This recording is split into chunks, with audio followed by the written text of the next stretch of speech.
Naranasan mo na bang isipin na may gusto sa'yo ang crush mo? Tapos, biglang lahat ng ginagawa niya parang sign na nag-smile siya para sa'yo yun. Nag-like ng post mo? Confirmed! Ito ang tinatawag na confirmation bias. Isipin mo na ang utak natin ay may special filter. Hinahanap lang nito ang mga bagay na umaayon sa gusto nating paniwalaan.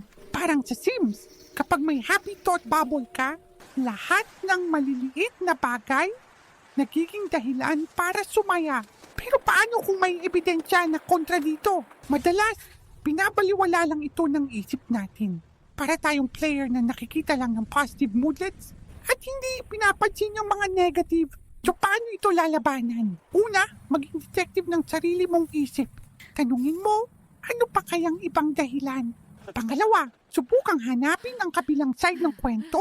Ang pagiging bukas sa ibang ideya ay parang pag-unlock ng bagong skill. Ito ay isang superpower na tumutulong sa iyong makita ang buong picture.